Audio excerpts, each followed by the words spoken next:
नमस्कार दोस्तों, मैं हूं सागर और आप सभी का बहुत बहुत स्वागत है आज के अपने इस वीडियो में। आज इस वीडियो में जो खबर है वो रिटेल इन्वेस्टर्स के लिए बहुत ज्यादा इंपॉर्टेंट है, क्योंकि कहीं ना कहीं रिटेल इन्वेस्टर जो मार्केट में काम करता है, कैश मार्केट में चाहे किसी भी तरीके से, तो वो टिप्स पे या ट्रेनिंग पे या टीवी पे बहुत ज्यादा डिपेंडेंट रहता है। तो कहीं ना कहीं जो अब खबर निकल के आती हुई दिखाई दे रही वो है टीवी इंडस्ट्री से रिलेटेड। तो जिस तरीके की खबर है वो बहुत ही इंपॉर्टेंट होती हुई दिखाई देगी। जी बिजनेस जो बहुत बड़ा देश का बिजनेस चैनल है, कहीं ना कहीं उसमें जो गेस्ट एक्सपर्ट्स आते हैं, अब उनके द्वारा एक फ्रॉड देखने को मिल रहा है, जो स्कैम है वो देखने को मिल रहा है कि उन्होंने यहाँ पे कहीं ना कहीं फ्रंट रनिंग की है और इस कारण से अनलॉफुल एक्टिविटीज के जरिए उन लोगों ने मार्केट से पैसे कमाए हैं और सीधा सीधा जो इसका नुकसान है वो रिटेल निवेशकों को उठाना पड़ रहा है। तो सेबी ने यहाँ पे जिस तरीके का डिसीजन लिया है वो ये है कि इन 15 गेस्ट एक्सपर्ट्स पे बैन लगाया है और उनको फाइन किया है। और पूरी जो खबर है उसकी तरीके से अगर आप यहां देखेंगे,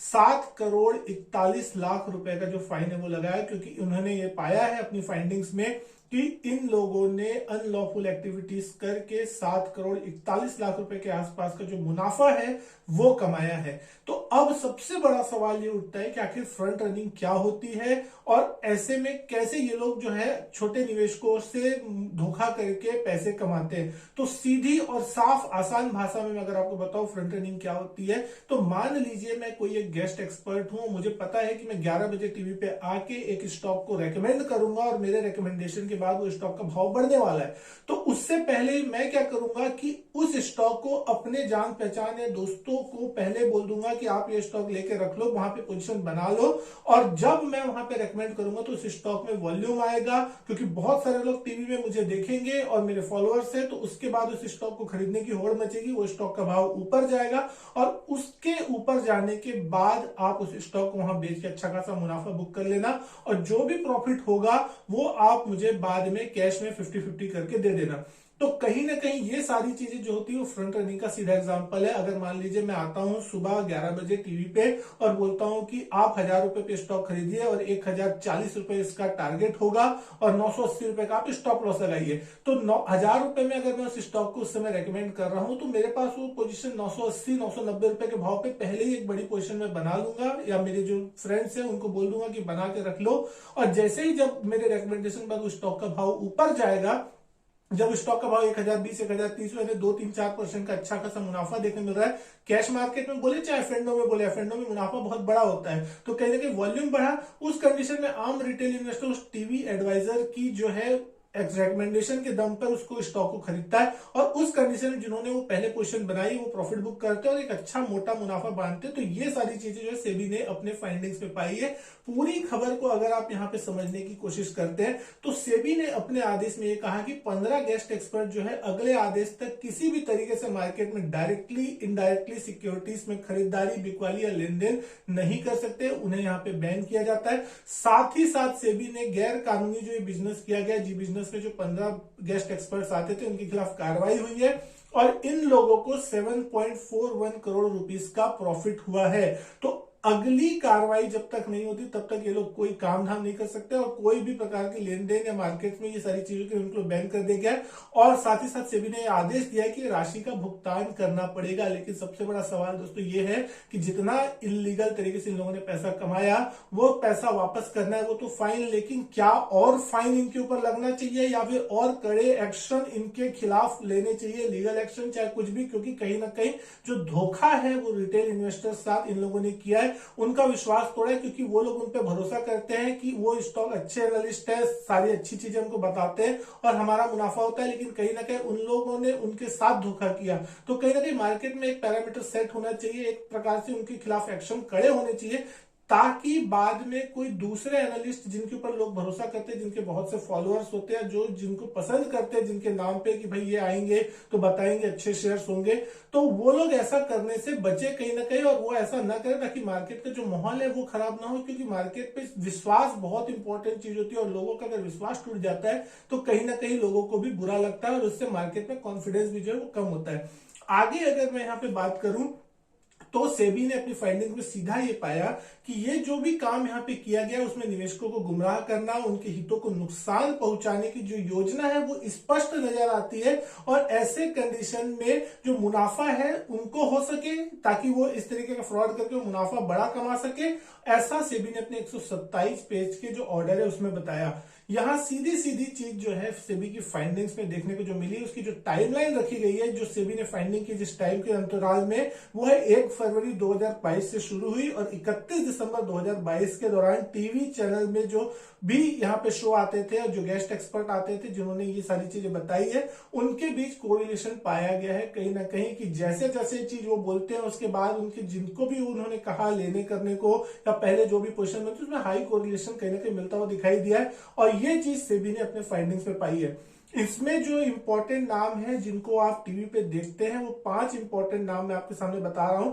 जिसमें से है सिमी भौमिक, मुदित गोयल, हिमांशु गुप्ता, आशीष केलकर और किरण जाधव। ये 5 ऐसे नाम है जिनको आप टीवी में देखते होंगे। रोज सुबह मार्केट के दौरान ये आते हैं, एनालिस्ट टीवी पे आते थे और कहीं ना कहीं अपनी रिकमेंडेशन देते थे।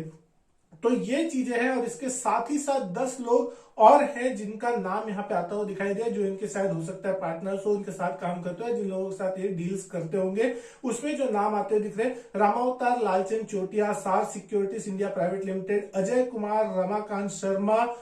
Rupesh Kumar Motaliya, Nitin Chhalani, Kanha trading company, Manan share com private limited, Saar commodities private limited, Parth Sarathidhar और निर्मल कुमार सोनी। ये वो 10 नाम हैं जो लोगों के साथ, ये टोटल 15 लोग हैं जिन लोगों के ऊपर कहीं ना कहीं मार्केट ने बैन लगाया है। लेकिन अब सबसे बड़ा जो घाटा होता है इन सारी चीजों का वो होता है रिटेल निवेशकों को, क्योंकि रिटेल निवेशक जो होता है उसके पास कोई खबर नहीं होती, उसके पास कोई टिप्स नहीं होती। तो रिटेल निवेशक हमेशा ये कोशिश करता है कि मेरे को कहीं से कोई टिप मिल जाए तो मैं कोई स्टॉक खरीद लूं, कोई स्टॉक ऊपर चला जाएगा तो मेरे पैसे बन जाएंगे। लेकिन रिटेल निवेशक को जब तक कोई खबर मिलती है वो खबर होती है बासी, क्योंकि उससे पहले ही वो जो खबर होती है बड़ी जो शार्क्स होते हैं उनके तक पहुंच चुकी रहती है और उनको पहले से पता होता है कि क्या होना है क्या नहीं होना। मैक्सिमम केस में आप देखेंगे किसी कंपनी के नतीजे आने वाले हैं या मार्केट में कोई बड़ी खबर आने वाली है, उससे पहले आप देखेंगे कहीं ना कहीं उसमें एक वॉल्यूम पहले ही बनना चालू होता है, ऑपरेटर्स का जो खेल होता है वो वहां पे चालू होना चालू हो जाता है। तो कहीं ना कहीं उसमें हमको ये लगता है रिटेलर्स को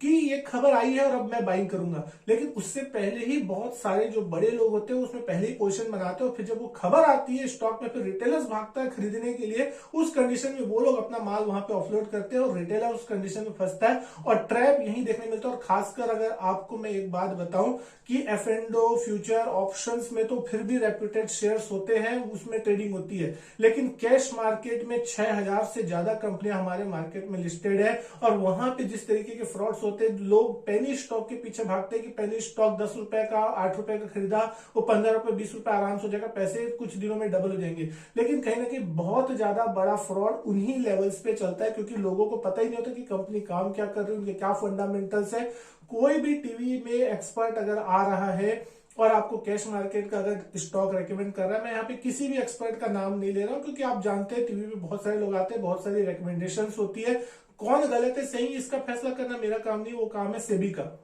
लेकिन मेरा काम है कि आपको सतर्क करना कि अगर आप रिटेल इन्वेस्टर हैं तो आपको एटलीस्ट अपना माइंड यूज करना चाहिए और सोचना चाहिए कि क्यों आखिर मैं यहाँ पे स्टॉक पे खरीदूं या क्यों इसकी रिकमेंडेशन पे खरीदूं, क्योंकि कहीं ना कहीं आप ही फिर उसके लिए जिम्मेदार हो। क्योंकि अगर आपने एक्शन लिया उनके कॉल पे और आपको नुकसान हुआ तो वो कुछ नहीं करेंगे, उन्होंने बोलेंगे कि मैंने तो स्टॉप लॉस दिया था, आप लगाया नहीं, ये नहीं हुआ, लेकिन कहीं ना कहीं आप फंसते हुए दिखाई देंगे। तो वो सारी चीजें आपको देखना बहुत ज्यादा जरूरी है। एक इंपॉर्टेंट चीज ये होती हुई दिखाई देगी कि रिटेल इन्वेस्टर जो होता है वो हमेशा टिप्स पे, कहीं जाके ट्रेनिंग कर लूंगा तो वहां पे पैसा देता है, टिप्स के नाम पे पैसा देता है। लेकिन अगर आप वो सारी चीज छोड़ के थोड़ा प्रॉपर एनालिसिस खुद करें, खुद आप यहाँ पे समझने की कोशिश करें कि बाजार में किस तरीके से कारोबार होता है और थोड़ा बहुत अपना खुद का अगर आप डिसीजन लेना चालू करेंगे तो कहीं ना कहीं ज्यादा बेटर रिजल्ट्स आपको मिल सकते हैं। आपको ये नहीं बोला जा रहा है कि आप बिल्कुल ये चीज ना लो या एकदम बिल्कुल ही कोई चीज ना करो, लेकिन कहीं ना कहीं आपको पहले देखना चाहिए, समझना चाहिए कि किस तरीके का मूवमेंट हो रहा है, मार्केट किस तरीके से रिएक्ट करता है, काम किस तरीके से हो रहा है, उसके बाद आप अगर डिसीजन लेते हैं तो आपको डेफिनेटली घाटा नहीं होगा। लेकिन इस तरीके के जो फ्रॉड जो है टीवी के जरिए हो रहे हैं, क्योंकि मैक्सिमम फ्रॉड जो है आपको टीवी में आते हैं, उजागर होते हैं कि टीवी वाले ही उसको पर्दाफाश करते हैं। लेकिन अगर टीवी में आने वाले एक्सपर्ट इस तरीके का फ्रॉड करेंगे तो कहीं ना कहीं एक रिटेल निवेशक जो है उसके साथ बहुत बड़ा धोखा होता है। तो रिटेल निवेशकों को यहाँ पे थोड़ा बचने की कोशिश करनी चाहिए। और जिस तरीके के फ्रॉड जो कर रहे हैं लोग या जो भी एक्सपर्ट्स यहाँ टीवी पे आके इस तरीके की फ्रंट रनिंग करने की कोशिश करते हैं, इन लोगों के ऊपर सेबी के कड़े एक्शन होने चाहिए, ताकि बाकी जो एक्सपर्ट्स है वो लोग इस तरीके के काम बाद में न कर सके। क्योंकि कहीं ना कहीं जो सेबी के नॉर्म्स होते हैं कि अगर कोई भी एक्सपर्ट टीवी पे आ रहा है और वो अपना एक स्टॉक रेकमेंड करने की कोशिश कर रहा है, बाहर टीवी में कोई स्टॉक रेकमेंड कर रहा है, तो वो या उसके फैमिली मेंबर्स या उसके जान पहचान के लोग जो भी उतने करीबी हैं वो उस स्टॉक में 1 महीने पहले तक या उस स्टॉक के रेकमेंड होने के 5 दिन के बाद तक पोजीशन नहीं बना सकते हैं। तो अगर ऐसा करते हैं तो कहीं ना कहीं वो एक सस्पेक्टेड कहलाते हैं और फिर वहां पे वो जांच के दायरे में आ जाते हैं। तो ये चीज लोगों को भी ध्यान में रखनी चाहिए और उन लोगों को भी देखना चाहिए जो कि उनके रिकमेंडेशन पे इन्वेस्ट कर देते हैं और फिर बाद में फंस के नुकसान करते हैं। तो दोस्तों उम्मीद करता हूँ वीडियो जो है पसंद आई होगी आपको। वीडियो अच्छी लगी तो वीडियो लाइक करें, शेयर करें, चैनल नहीं किया सब्सक्राइब तो चैनल सब्सक्राइब जरूर करें। मैं आपसे मिलता हूं अपने नेक्स्ट वीडियो में, तब तक के लिए good bye and thank you.